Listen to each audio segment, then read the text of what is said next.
Well, I think there's a real danger in the way that people talk about shipping cycles, because sometimes it's up and sometimes it's down. They try to create this image that there's some sort of sine curve, and I think it's one of the most confused ideas that exists in shipping.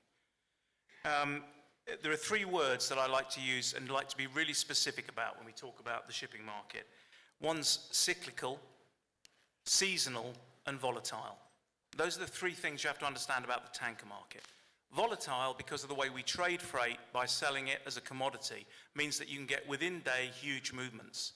Sometimes when people are very excited and they've just started following shipping, they're all of a sudden predicting Armageddon because, did you see that a ship was fixed last night 20 points down?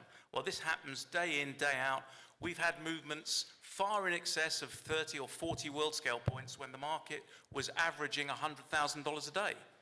The market is volatile because of the way we trade our freight and the way we sell it as a commodity, and the way that any ships in position will determine whether the market moves up or down against the cargo that needs to be moved. So let's get that ring fence. That's volatility, and it affects us all the time. Seasonality, most of the consumers of crude oil, most of the consumers of products of crude oil live in the northern hemisphere. Generally speaking, it's colder in the winter. This year seems to have been an exception. We've had a remarkably warm winter. So generally we tend to see the hot quarters are Q4 and Q1. That's seasonality. And it's very, very important for making sure that you can absorb a lot of capacity during the winter in terms of really returning strong rates, even when the market's quite finely balanced. That's because the differential in demand from the summer to the winter can be over 2 million barrels a day. That's seasonality. Cyclicality has got nothing to do with the demand for crude oil. Over 25 years, only 2 years in 25 have not seen a growth in demand for crude year on year. Demand is steady. What's cyclical is cheap availability of capital to ship owners to go and cut their own throats, ordering ships that aren't needed or wanted. And why is it different this time? We just happen to be in the middle of one of the biggest periods of delevering that the world's ever seen. We had a 10 to 15 year credit bubble, and the end of that was signaled by the end of quantitative easing in Q4 of 14. We've seen commodities hit, we've seen home values hit, we've seen currencies hit, we've seen emerging market, capital markets hit. What does it mean? Investors are pulling cash back. Banks are getting hit really hard on loan portfolios. Just try and go and find the capital to order a new building. Go and see if you can find the capital to finance ones that you've already ordered. This is the new game changer. That's why I'm not prepared to make some prediction about where we are in the cycle. Are we at the end of the second inning? And this is just language you need to bin. Because we've got two different stories running here.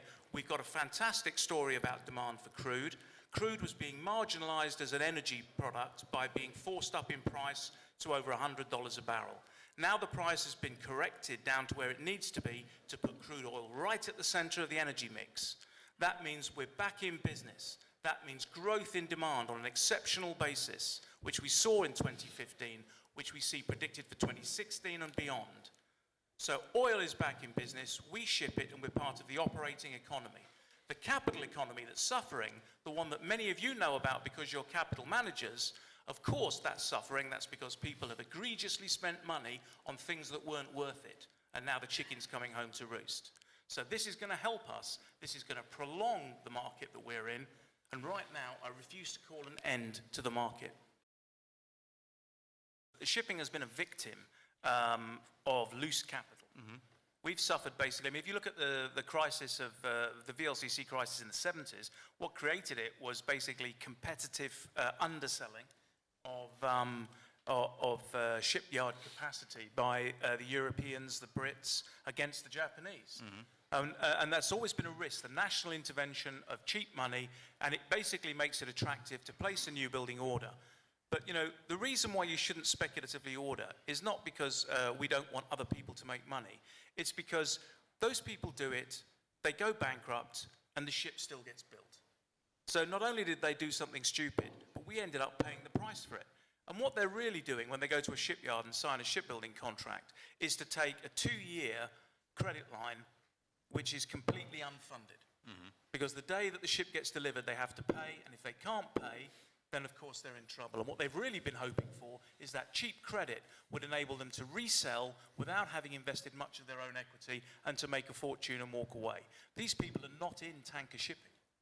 And you mentioned the big owner that's taking a large number of deliveries this year. They're taking them because private equity ordered those ships. Those ships, if they weren't here and weren't needed, would basically guarantee all of us much stronger prices for our VLCCs and much higher rates for our earnings. It was an intervention that was based on very, very limited amounts of knowledge. Now, where's the money coming from going forward? I think the answer is this. We have to have sustained high rates, because that's the only way you're going to attract capital back into big ships. And that money will be needed in 4 or 5 years' time to rebuild the fleet and to give the world the safe and reliable shipping that it needs. Makes sense. The answer to that actually is it starts with you, Christian. You have to start writing proper analysis that focuses on the earnings of our companies and not on our breakup value. Quite frankly, it's an insult to management, the way that we're constantly being pegged to the liquidation value of our companies.